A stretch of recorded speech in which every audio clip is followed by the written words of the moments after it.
Good morning, and thank you for joining our presentation on understanding retirement legislation brought to you by PaySmart and our integrated 401k partner, Human Interest. My name is Corinne Hempt, and I am the payroll coordinator at PaySmart. I'd like to introduce you to Mark Fowler. Mark is the Retirement Education Director at Human Interest.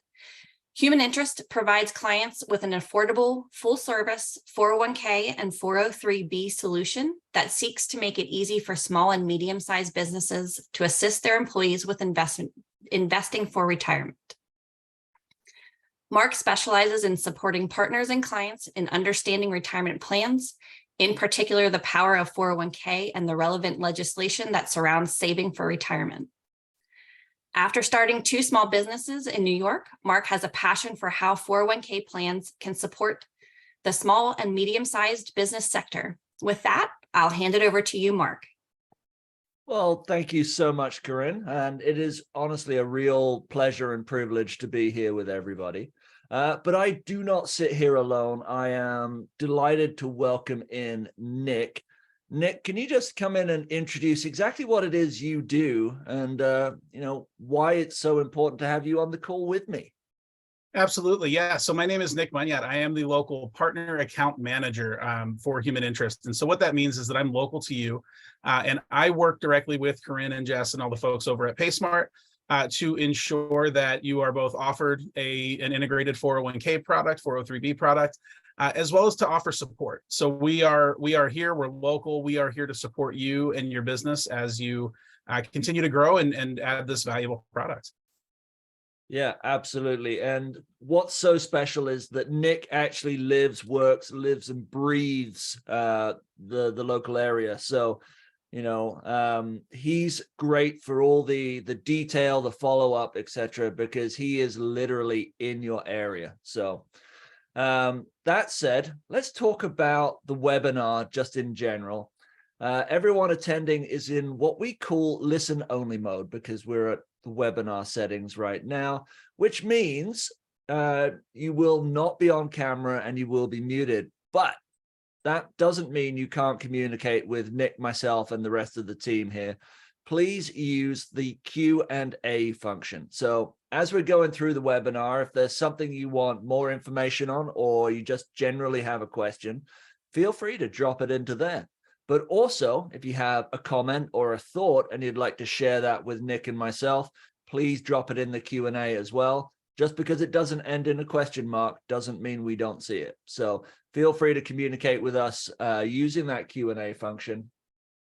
Also, if you think once was not enough and you'd love to watch this time and again, we will be recording the session. I'm sure you've already seen the box jump up and say, hey, this webinar is recorded. And we will share that afterwards as the team follows up. So feel free to look out for that and all the associated resources from the webinar. All right. What says we actually get into something meaningful then? So what are we talking about today? Well, we're going to start by just in general looking at what does the US retirement landscape look like? And then we're going to jump into what is the federal response to that landscape with the Secure Act 2.0. And then what is the state response to that landscape with state retirement legislation. And then we'll get the microscope out and look specifically at what's happening in Pennsylvania. And then we'll look at also how can we help? What do we do at can't even say the name of my company today, Human Interest in conjunction with PaySmart, because that's where the real magic happens, is that partnership. And then we'll throw it open for any and all questions. And please feel free to play a game of Stump Nick and Mark. Feel free to drop any of your retirement questions into there. And if we can answer them, and if we can't, then I'm sorry, Nick will follow up with you afterwards. And, that's on your own fault because now you've got Nick in your inbox and he's hard to shake sometimes. I'm kidding, Nick. We all love you. All right. That said, You're not wrong, though. That said, let's start with the retirement landscape. And what is the picture for the US overall. And in a single word, bleak might be the good choice. Because if nothing changes, the World Economic Forum, whose job it is to look at the different economies around the world and assess the health of those economies, predicts that the US retirement landscape will experience a shortfall between what Americans will have in retirement savings versus what they will need in retirement savings of some, by the time we reach about 2050, of something like $137 trillion. Now, I can't even picture what that looks like. So trusty Google has informed me that that's enough money to essentially run the US government, including the military, for something like 24 years. And that's the kind of gap we are likely to experience in retirement savings by the time people of a generation similar to me actually hit retirement. So obviously, that is something that has to change. And as we look at those numbers a little bit more in depth, what we see is also a bit disturbing. So around about 3/4, 77% of working Americans are not on track to have what they believe would be sufficient retirement savings. And if you're wondering, well, how do you define sufficient retirement savings? Well, that's where this number in the middle comes in. And if you're going to do this as an exercise, I do not recommend doing it right before bed because it'll keep you up at night. So if you want to try it now, think about your projected monthly expenses in retirement. And bear in mind that health costs in retirement are usually higher than you think they are. So you take that number, so, you know, whatever it is, and for every $1,000 in retirement, you should have about $120,000 in retirement savings. So if you're there thinking, well, you know, I'd like to live large in my retirement, spend $8,000 a month, right, on my 3 houses around the country or whatever it is, $8,000 a month, you'd need the thick end of $1 million in retirement savings, right? And what's possibly even scarier than that is that around 1 in 4, a quarter of the US workforce, is on track to have 0 in retirement savings, right? Which means they will have no way of supporting themselves in retirement other than what we've all started to realize might be a shaky social security system, right? By the time they get to retire. Why is this happening? Well, one of the key factors is what we call access to retirement benefits. If you're part of a big company, sort of 500 and upwards, and by the time you reach the really big companies, what you see is that retirement benefits are essentially default. If you're joining, you know, a big Fortune 100, 500, you expect to have comprehensive retirement benefits.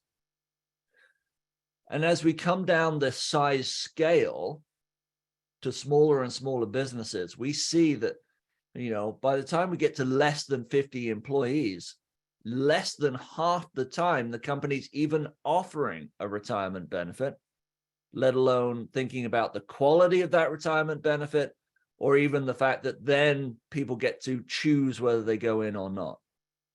And all of that is leaving us with the fact that there's about 57 million Americans out there who are not saving for retirement, predominantly because they don't have access to a retirement vehicle, right? And other studies say that 86% of the time, people save for retirement because their employer offers a benefit, right? It's the biggest driver. So obviously, this can't continue. And so what we've seen is a growth of responses both on the federal and state level to try and address this gap in multiple ways. And we'll start with the federal response, what we call Secure Act 2.0, which actually dropped at the very end of December last year. It was a monster. It had 92 different provisions, most of which would only appeal to retirement geeks like Nick and myself. But what we're going to do is just run you through the basic concepts and highlights of that pertaining specifically to small businesses. All right. If you have any further questions about the depth of the Secure Act, again, hit myself or Nick up, and we will happily run you through all 92 of those provisions and give you the play-by-play, if that's really what you want to do. But Secure Act 2.0, as the name suggests, it is actually the second in a series of government legislations. Well, technically the third, but there was a Secure Act 1.0 back in December 2019, and that will also play a part in some of the questions that will follow up later in the Q&A. But let's look at Secure Act 2.0. And let's think about, okay, what were the main themes? You know, you may have a dinner party later this week and want to amaze your friends by regaling them with the main themes of Secure Act 2.0. This will be your primer, right?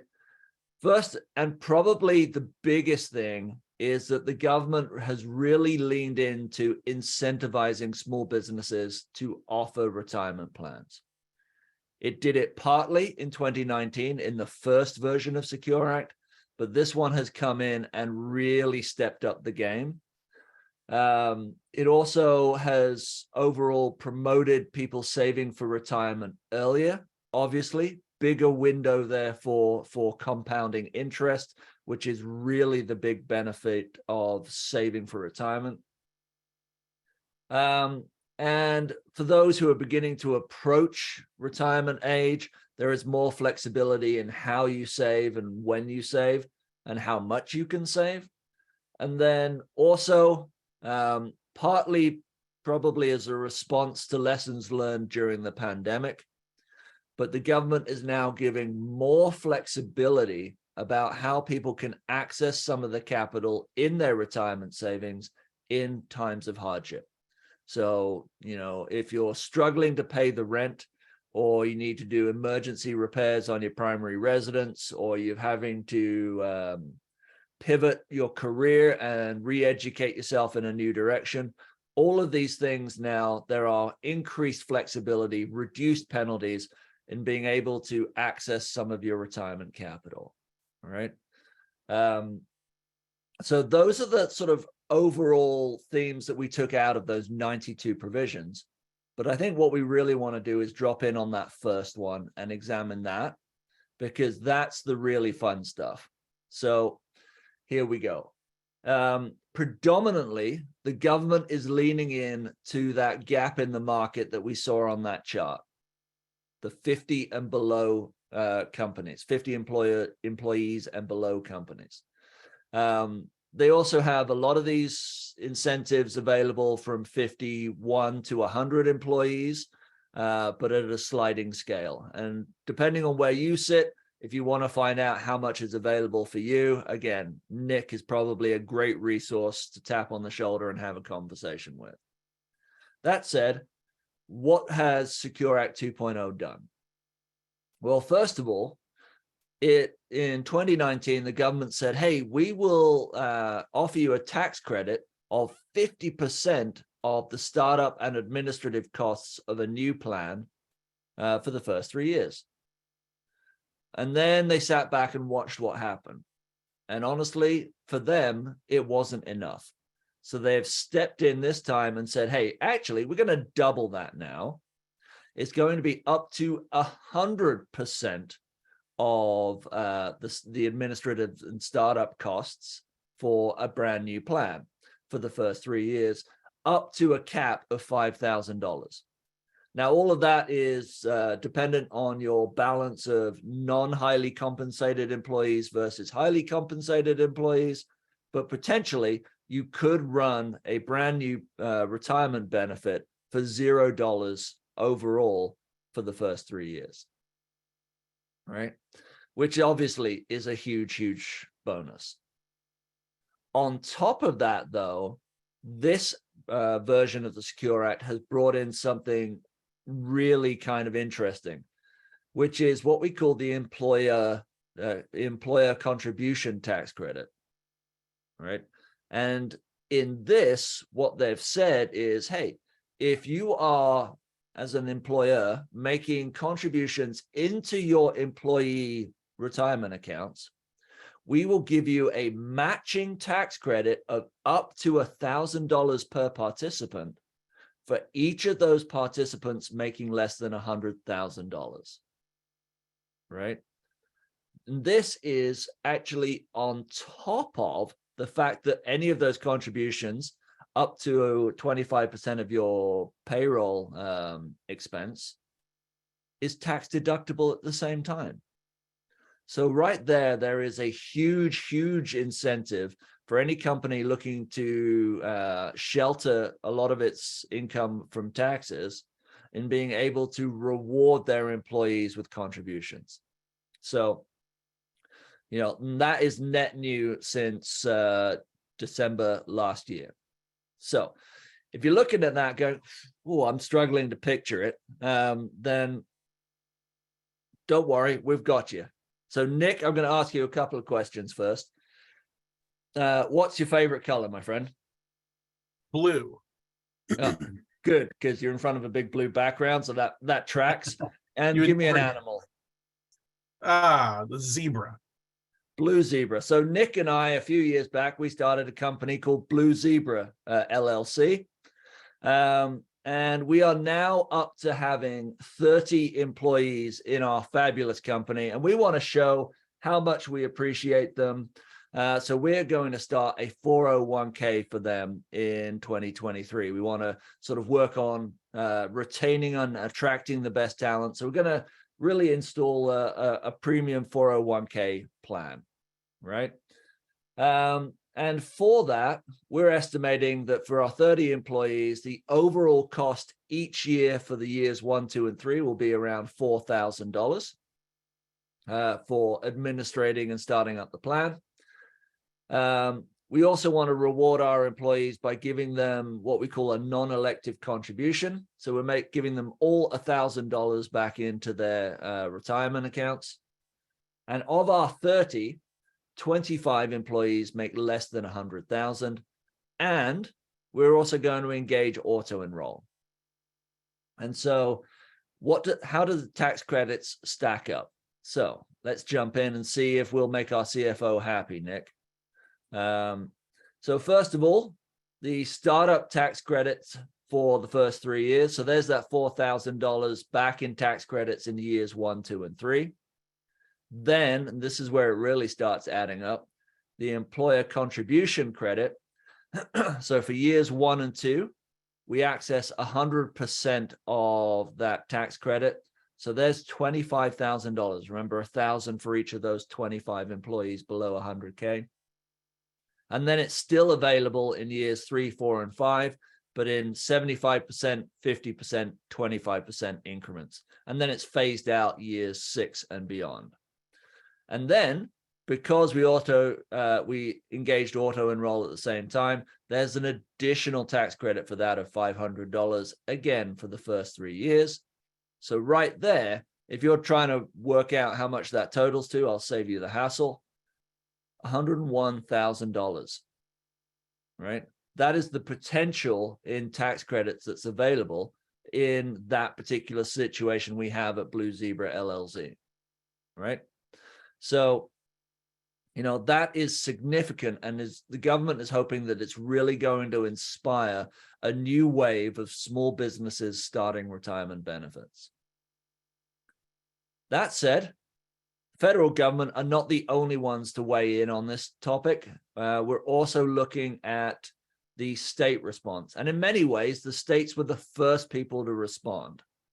In 2016, saw the first legislation around retirement within a state, and the government didn't start mandating things until 2019. So the states were the first place.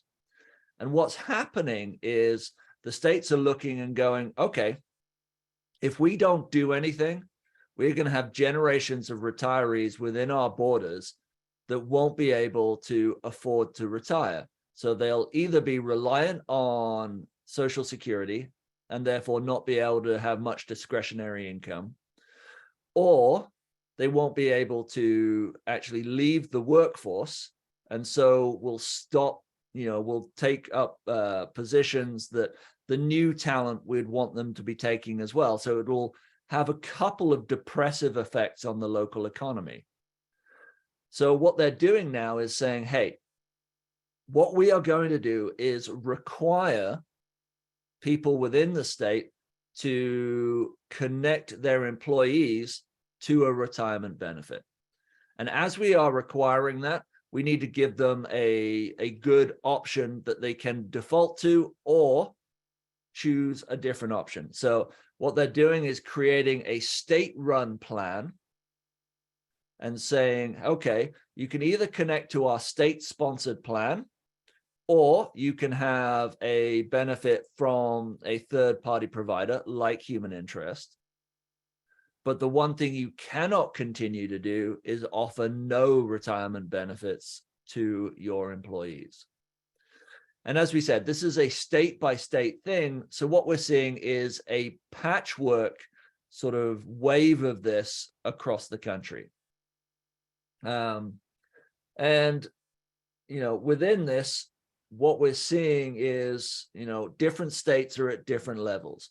And if you want to kind of track across the different states, maybe you have a remote workforce and your employees are spread across the country, use that QR code because it'll take you to a resource that we keep up to date on where specifically everybody is in the process. Because it is not based on where your company is headquartered. It is based on where your employees pay their taxes, right? And there are states out there now where if you have just one employee paying taxes in that state, you trigger that state mandate. I think it's either Oregon or Colorado that is down to one person. I know California is about to follow that down. Nick, I see you came off mute. Yeah, the state of Maryland is actually down to one employee as well. Yeah. So you can see that there are a number of states who are already at one, and there are a number of states who project being at one by the end of next year.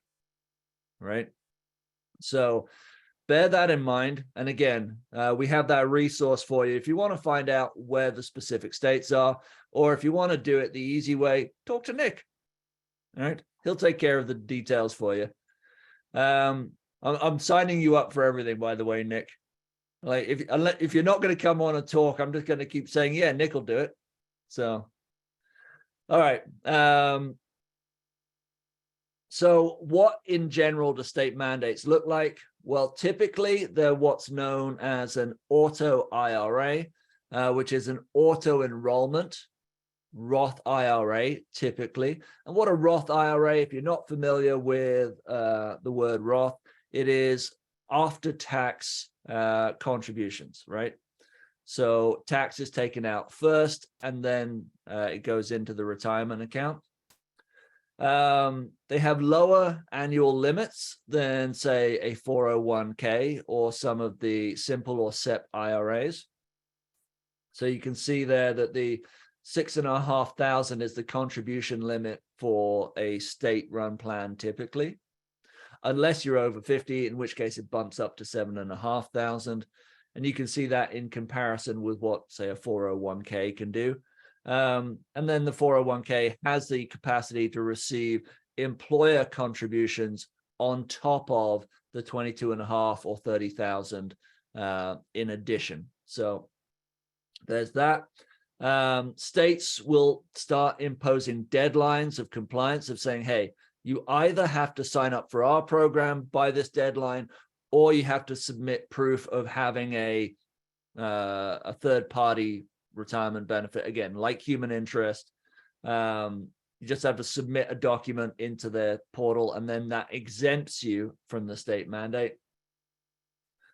What we're seeing is typically the state will roll out a soft launch Then they'll impose deadlines. And then the next piece that follows that deadlines is penalties or fines, right?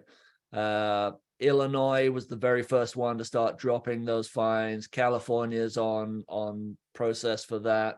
And some of those can be very, very significant.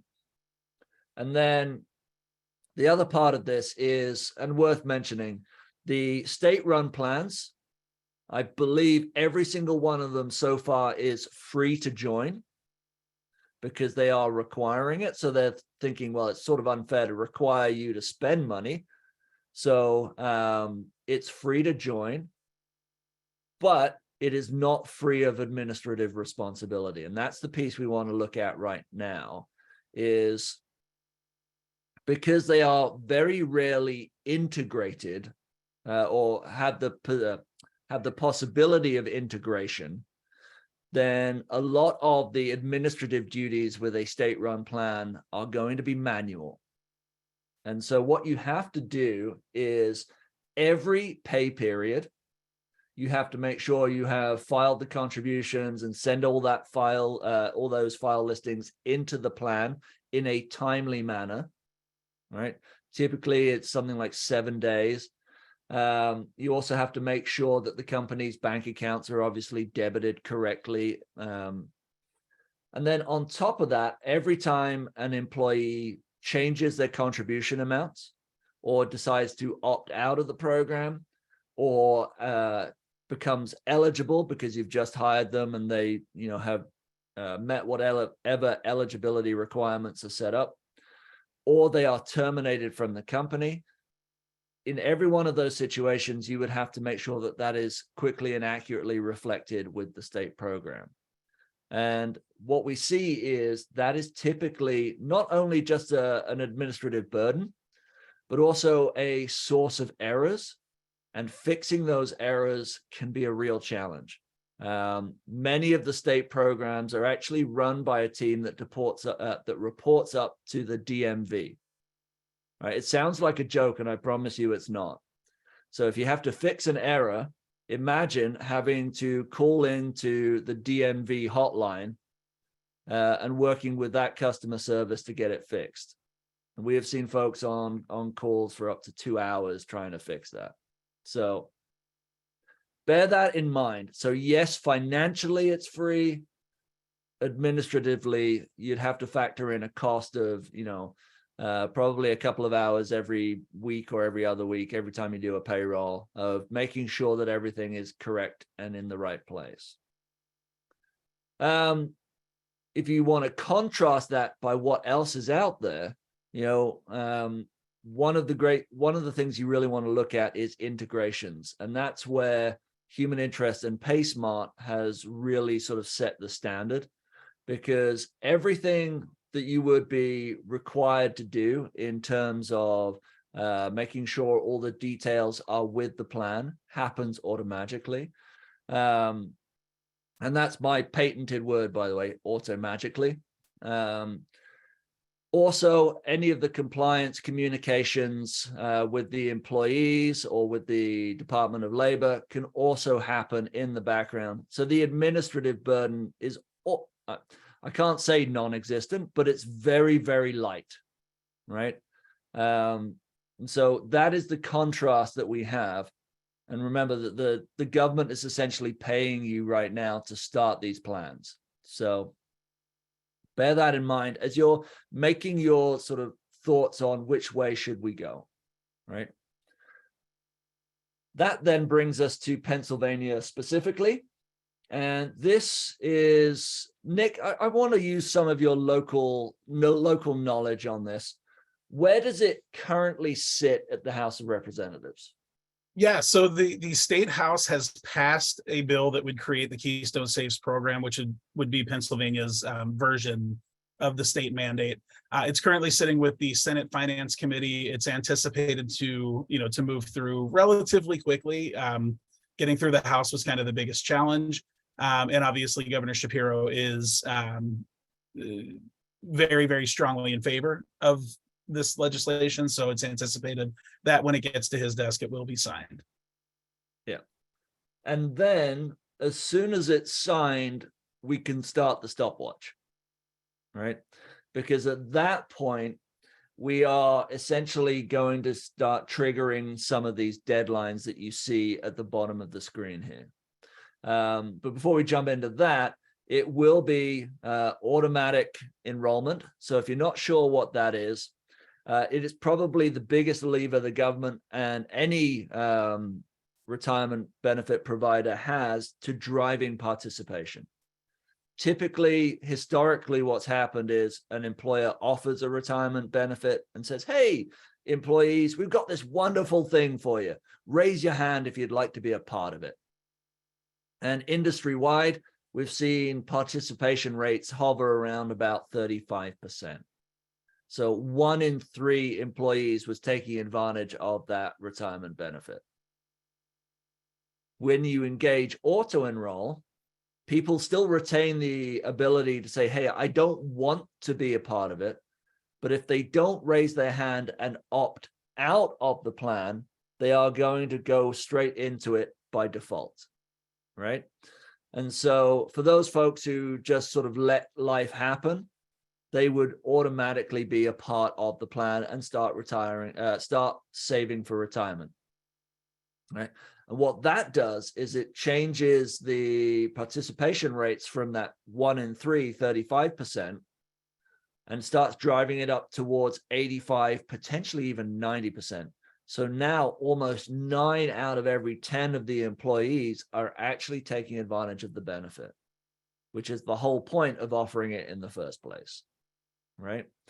So that's the auto enroll piece of it. And it will be a Roth IRA, so after-tax IRA.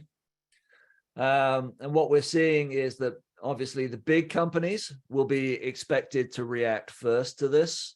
So they'll be in place with no later than 2 years after the effective date. And then you can see it comes down in increments all the way down to a 5-employee company, no later than 4 years after the effective date. That said, this is for any employees that are working in Pennsylvania and paying their taxes in Pennsylvania. If you have a spread workforce, there's a good chance you could trigger a mandate in a different state. And if you have a qualified third-party retirement benefit, that will actually meet every state mandate across the country. So if you had a 401k from Human Interest, all you have to do then is submit proof that you have it in the states that you have employees paying taxes, and you are away and laughing, right? So bear that in mind, particularly now when we have folks, zooming in for work, etc. Where they pay their taxes is the key to which state mandates are triggered. All right. Feel free to drop any questions that you have. We've got one more section and then we will jump into the Q&A. So please feel free to hit us up with any questions that you have as we go forward. That said, how can PaySmart and Human Interest actually help within this situation? And this is really the interesting thing. And it comes back to that word I mentioned, integrations, right? Human Interest and PaySmart, our partnership really does create the best of both worlds, because obviously we've talked about offering a powerful financial benefit really helps employees feel secure about their long-term future. Employees that feel secure about their long-term future may well feel happier about the work that they do. And when they feel happier about the work that they do, they're more productive. I think we all know the logic chain that follows there. A 401k, obviously, we talked about it, has the larger potential for savings. In fact, when you combine the employee deferral and the capacity to receive employer contributions at the same time, it is possible to go, if you are under 50, up to $66,500 in retirement savings per year in 2023. And then it'll continue to increase in line with inflation from this point forward. So well worth bearing that in mind, particularly against a state-sponsored plan where 6,500 will be the limit. It will adjust with inflation too, but not as much, right? And we're going to talk about this in a bit more detail, but now offering the full 401k is easier and more affordable than arguably it has ever been, because of not just the way Human Interest and PaySmart have worked on reducing the administration and reducing the cost, but because the government is saying, hey, we're going to foot most of the bill for this, particularly in the first 3 years, right? And then, like we said, the partnership, the integration that we have with PaySmart really helps reduce that administrative workload, right? I'm going to look at that right now. So typically, you would have to remember that chart when we talked about the administrative responsibilities of offering a state-sponsored plan. Well, typically, the administrative headaches that go along with a 401k have been a reason why so many small businesses have not jumped into this historically. These really don't exist. The technology has been available, but no one's leveraged it. Human Interest really has stepped in and taken the technology to the advantage of everyone that wants to offer retirement benefits, right? Because now all you need is a payroll provider like PaySmart, right, that works with Human Interest. And when we connect those, the information goes from the payroll provider into the 401k platform, and from the 401k platform back into the payroll provider without you having to commit resources to making that happen, right? And so when somebody joins the company, you add them into your payroll, that's communicated to the 401k. When they set their elective deferrals, that's communicated right back into the payroll. Again, you don't have to be involved in any of that. Also, any testing that's required on retirement plans is taken care of. I'm not sure if you're aware, but there is a form that has to be submitted for every retirement plan to the DOL, Department of Labor, which is the Form 5500. It's essentially like a W-2 for retirement plans. We can actually prepare, sign, and submit that on your behalf. And also any of the plan documents, plan communications that have to go out to employees, all of that can happen in the background. So there's you running a full featured retirement benefit 401k plan, but really having none of the administrative lift that goes, or I can't say none, almost none of the administrative lift that goes with it. But Nick, that's not all, is it? That's not all. But wait, there's more. Wait, there's more. One more thing, as Mr. Jobs used to say. Obviously, we've talked about the tax credits. So it's on the affordability piece, that gives us a really big head start, right? Because for any employee under 50 employees, any employer under 50 employees, potentially you could get 100% of the cost back as a tax credit.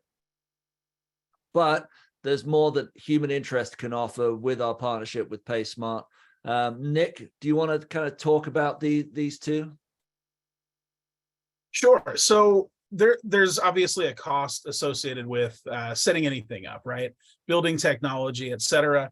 Because we've already done the work to build the technology, we are able to offer back some of that money to you as a client of PaySmart and Human Interest. And we call those tech credits. Again, because we don't have those costs that we incur, in addition to waiving any setup fees, we're able to offer a financial incentive. And that financial incentive can either help to cover any costs associated, pardon me, with switching from your current 401k if you offer one, or it could be simply money that you can put toward your PaySmart invoices, your human interest invoices are, or you could, make a car payment with it. It's simply a check that we send you as a thank you for doing business with both PaySmart as our partner and with Human Interest. Yeah, and then there's one other thing. If you do already have a plan and you're there going, okay, I think I like my plan, but I'm not sure. There's also benchmarking, right? Now, anytime you offer a plan, you have what's known as a fiduciary duty to make sure that that plan is acting in the best interests of all of your employees. And so periodically, every 2 to 3 years, you are required to benchmark your plan against others out there in the market. Now, what we offer at Human Interest is that as a free service. So what you can do is contact Nick and say, hey, I've got a 401k plan. I'd love to benchmark it. And we will do that absolutely free. And then the worst outcome you have from that conversation with Nick, other than a full inbox, is the fact that you now, like the worst outcome is that you understand your plan, the fee structure, et cetera, associated with it better, and know that it's a competitive plan. The best for us is that you look at us and go, wow, Human Interest really does mean what they say around affordability. And we love the power of the platform and we want to switch, in which case the conversion reimbursement or the tax credit is going to help with that process, right? So, I think we've covered a lot of ground so far, Nick. I think it's time we open it up and see what folks would like to know a little bit more about. So please, we're going to invite you to submit your questions through the Q&A box. We already have some questions submitted during the registration, Nick. And actually, this first one, I'm going to ask you, because I think you probably deal with more of the practical things day to day than I do. But how do you start offering a 401k plan? Yeah, so it's pretty simple. We have a 15 to 20-minute conversation to ensure that you understand exactly what you're signing up for, and to make sure that we build, as Mark mentioned earlier, a well-designed 401k for you to help you achieve your goals. And from there, we walk you through a very simple onboarding process, connect it with payroll, and you're up and running typically within a month or so, all said. Yeah. It sounds like too simple an answer, but honestly, that's the point. It can be that simple, right? Historically, with other providers, it has not been. It doesn't have to be like that, right? It really doesn't. I think this one has probably already been answered, but does this apply to businesses with under 40 employees? As we've talked about, the tax credits, absolutely. That's exactly who the government is after to take advantage of these tax credits. So yes. State mandate. We saw that those deadlines have, there are different deadlines for size of company, but absolutely, it's going all the way down to 5 employees. So the state mandates will apply. And again, across the country, there are some sitting at, 50 right now. There are some sitting at 10, 5, and even 1 employee. So absolutely, because the 40 employees, the 50 and below is really the sector that needs the movement. So absolutely, well worth a conversation with Nick to figure out, where do I sit? What are my responsibilities? What might be some of my liabilities? So absolutely, drop a line with Nick. You can see his email on the screen, and he'll walk through your specific situation with you. We currently offer our employees a simple IRA. I'm learning about 401ks and considering moving to that option in the future. So, yes, and in fact, what we see is a lot of younger companies start a simple IRA to begin with. And then they realize as they grow, As they start hiring folks to manage the books, CPAs, advisors, etc., they see that the simple IRA doesn't have the power and the flexibility. And so even the government has seen this and has created, it used to be you could only move from a simple IRA to a 401k at the end of a year. Now the government has seen that there is a need to get people making the switch more often because a number of people are doing this. So they've actually created a mid-year window to switch your simple IRA. And again, if you want to go through relative, that's the word I was looking for, the relative pros and cons of a simple IRA and a 401k plan. Obviously, we encourage you to talk with your own advisory team and see what's working. If you want resources and information for that conversation, please talk to Nick. He'll provide you everything you need so that you can have an in-depth conversation with your advisory team. So next is we have a SEP IRA. Oh, we're doing the full gamut today, Nick.